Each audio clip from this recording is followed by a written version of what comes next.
Bom dia, boa tarde, boa noite. Estamos aqui para apresentar hoje o nosso incrível e maravilhoso podcast, inspirado na matéria de Psicologia da Aprendizagem, com foco na teoria de Vygotsky. Estamos aqui com os nossos incríveis participantes, Luiz, Vinícius, Patrícia, Giovana e Sabrina, que estaremos acompanhando aqui a nossa bela teoria. A gente vai começar a falar um pouquinho sobre a ordem mais cronológica, uma coisa mais histórica e mais específica de como que surgiu a teoria. Lembrando que o Vygotsky nasceu em 1896. Então ele começou, em 1896 ele nasceu e viveu até 1934. Morreu muito novo, muito jovem, mas ele deixou uma teoria que estudamos até hoje, nos dias atuais. Ele foi o pioneiro na psicodesenvolvimento intelectual infantil, pelo período que ele viveu, da Primeira Guerra, onde começou a surgir alguns conceitos, como a adolescência surgiu nessa época. Ele passou pelo período da guerra, onde pessoas muito jovens iam para a guerra. Então, e também, ele pegou como principal influência o Piaget, Eles têm diferenças, mas ele pegou como base o principal. Ele teve 2 filhas, E Ele fez uma coisa que eu me lembro bastante de ter estudado, que em 1918 ele até fez direito, foi uma das faculdades que ele começou, mas ele se interessou muito pela literatura nessa época, então ele até tentou abrir uma revista de literatura e assim por diante, mas a gente não tem muito contato com ela hoje em dia, então provavelmente não deu muito certo, E aí depois, lá por 1924, que ele se casou, Foi mais ou menos. E também nessa época, em 1924, que ele abriu o Instituto de Treinamento dos Professores, lá onde ele morava com a esposa dele, que ele começou as suas teses e assim por diante, principalmente trabalhando em arte e assim por diante, que ele até tentou começar... Ele foi um dos pioneiros também na Gestalt, tanto que ele tem um livro chamado A Psicologia da Arte, de 1926, Em 1930 ele começou a trabalhar com Luria, que é uma pessoa que foi muito importante depois, porque como o Vygotsky morreu muito novo, com 37 anos, 37 anos. Como ele morreu muito novo, o Luria que acabou seguindo e continuando o seu pensamento, sua teoria. Mais uma coisa? Como todo grande pensador, ele tinha que deixar uma inspiração para os outros continuar o que ele trabalhava, Porque senão a teoria ia se acabando, ia ficar esquecida na história, Então foi muito importante. E ele também citava, que a gente se desenvolve pelo meio que a gente está, pelas nossas interações com o meio social. Algo que se diferencia bastante do Piaget, Que se diferencia bastante. Essa ideia de que o meio influencia o indivíduo foi um dos objetivos dele, que era de quebrar com a psicologia antiga, que só se importava com a mente e o corpo.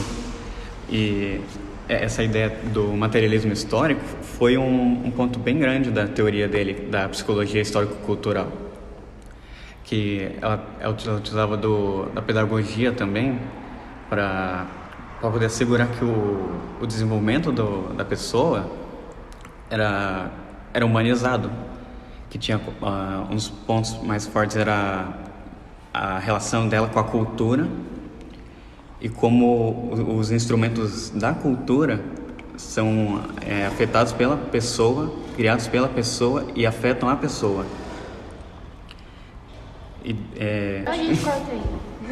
Mas acho que principalmente é isso, Ele fala um pouco sobre esse desenvolvimento dos níveis, de desenvolvimento que ele fala, até ele trabalha com as zonas, quando a gente está falando de educação principalmente, Então as zonas do seu desenvolvimento e assim por diante.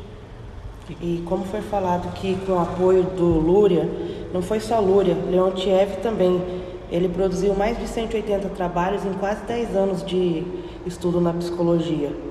E voltando, quando ele quer superar a velha psicologia, porque a velha psicologia tinha vertentes subjetivistas e objetivistas, e também a dicotomia, porque essas visões desconsideram as relações sociais e a história de transformações socioculturais.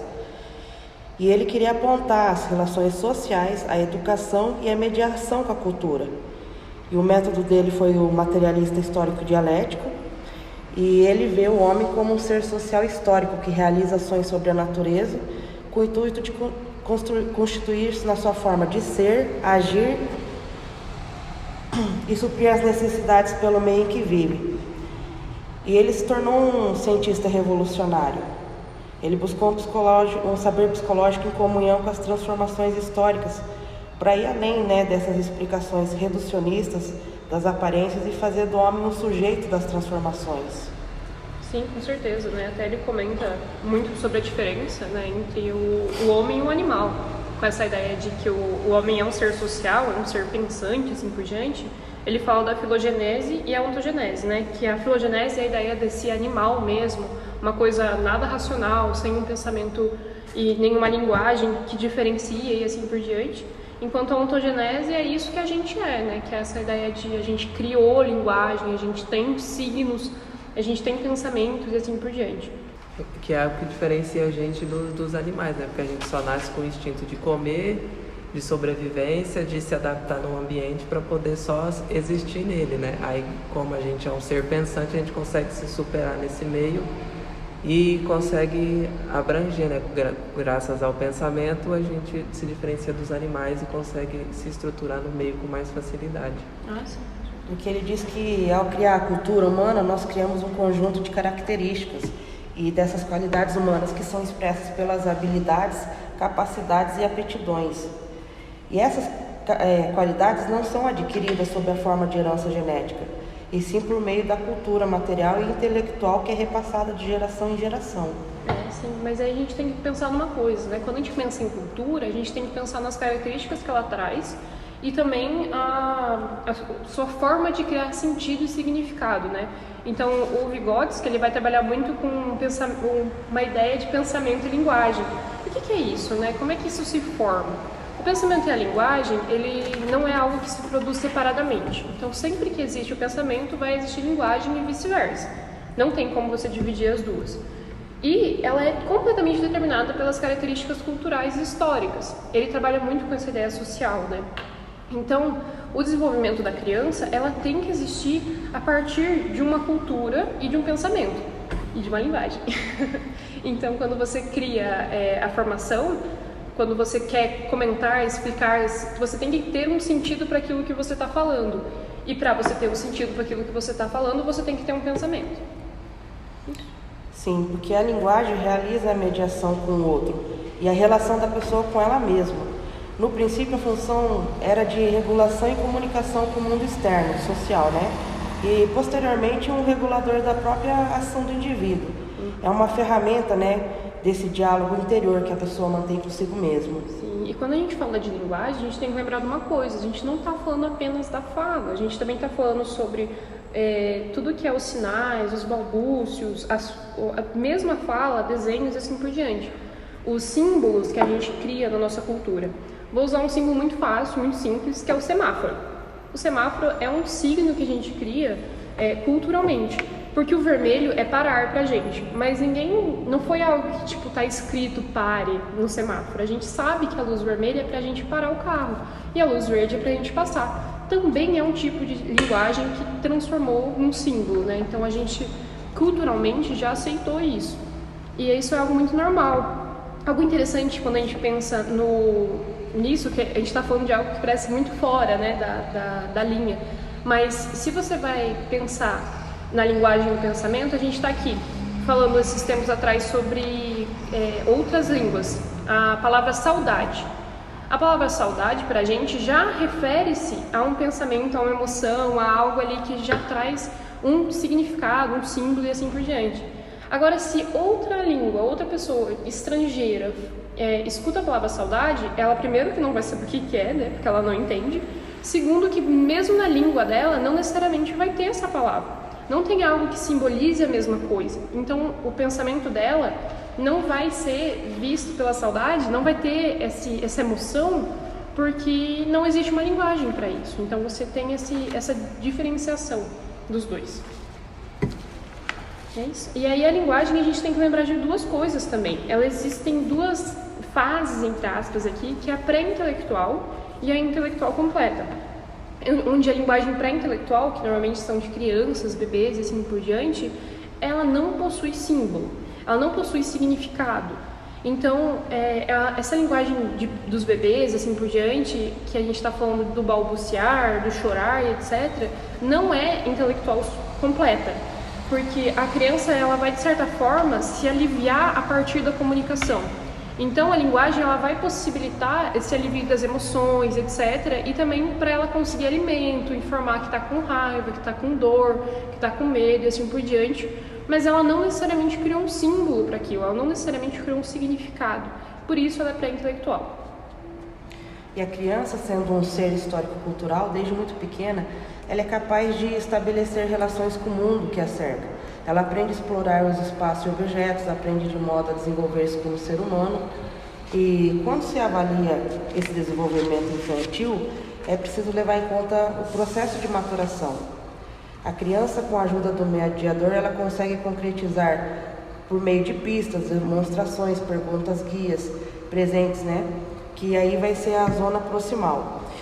Falando de zona de desenvolvimento real, a criança já possui o conhecimento já consolidado e caracteriza pela capacidade da criança resolver problemas de maneira independente. Já na zona de desenvolvimento proximal, tem a distância entre a zona de desenvolvimento real e a zona de desenvolvimento potencial. E aí caracteriza-se como um campo de intermediário de processo de aprendizagem, ou seja, ela precisa de um mediador. E esse mediador vai ajudar a ela aprender a executar essas tarefas. E já na zona de desenvolvimento de potencial, mesmo com a mediação, ela ainda não consegue executar isso. E aí entra a importância das mediações. Elas são proporcionadas, quando elas são proporcionadas para a criança desde cedo, elas são ricas em oportunidades, elas ajudam para que tenha apropriação das significações sociais. E assim ela consegue se individualizar, construir um modo próprio de ser no mundo e deve dar sentido aos objetos, às normas, valores sociais e experiências.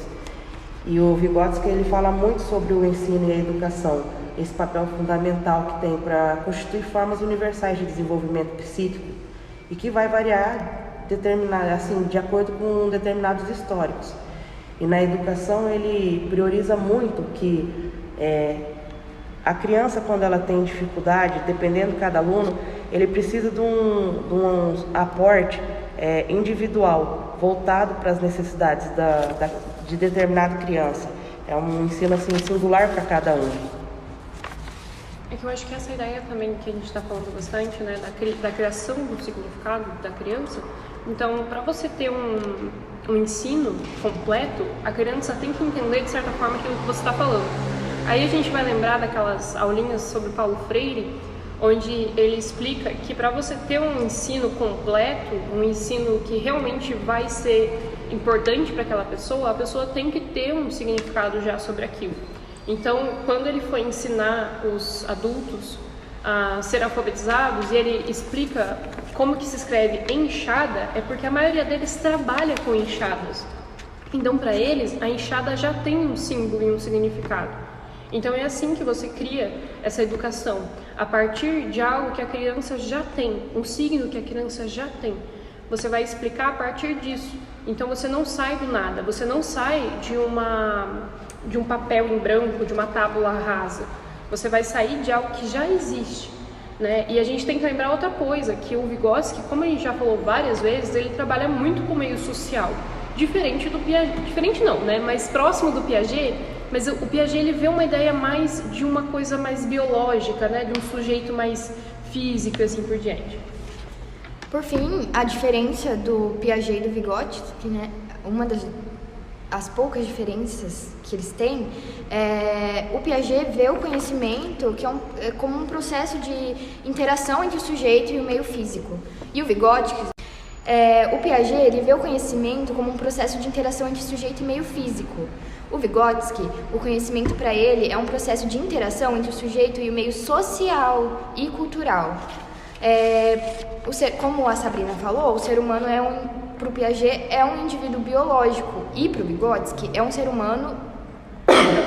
Você tem que pensar que o Vygotsky ele vai trazer essa ideia de uma sociabilização para a educação. Então você vai ter uma educação só a partir do meio social. Você só tem aprendizagem a partir de estar junto aos outros, em estar em grupo. Coisa que o Piaget ele já pensa mais no desenvolvimento, mais fases muito específicas, e assim por diante. E que até quando nascemos a gente precisa do outro para se desenvolver, porque se a gente nasce e fica sozinho a gente vai morrer muito rápido e desde sempre a gente já nasce com essa necessidade do outro, do nosso desenvolvimento, até a gente chegar e conseguir andar sozinho com as nossas próprias pernas. Sim. E o Piaget também fala, né, que a potencialidade cognitiva depende da etapa do desenvolvimento. E o Vygotsky depende da qualidade de interação social e da zona de desenvolvimento proximal. Então a gente fala do Piaget, que nem a gente estava comentando, né? Ele segue muito a ideia das fases e assim por diante. Então as fases de desenvolvimento, e se a criança não necessariamente estar nessas fases, ela vai ter um erro, entre aspas, aqui, ela vai estar... fora da linha, né? Isso, fora da linha, fora da norma, né? Uhum. Enquanto o Vygotsky, ele não pensa exatamente isso, ele pensa mais numa zona de desenvolvimento, né? Então ele vai pensar uma coisa, de certa forma, entre aspas, aqui mais aberta, mais liberal e assim por diante. Porque depende muito da qualidade da forma que ele está se inserindo, né? Voltando a Paulo Freire, de novo, né? Se a gente vai pegar uma educação mais tecnicista, onde a criança não cria um símbolo para aquilo, não vai ser necessariamente de qualidade para ela, porque ela não está criando uma educação que ela entende e ela vai buscar mais, mas sim uma educação que ela apenas decora aquilo e repassa, né? Diferente de uma educação mais de uma escola nova, onde ele vai experimentar e vai testar, fazer as práticas para daí sim criar um meio de significado e sentido, né? Sim. Eu acho que mais ou menos é isso. Tem mais alguma coisa?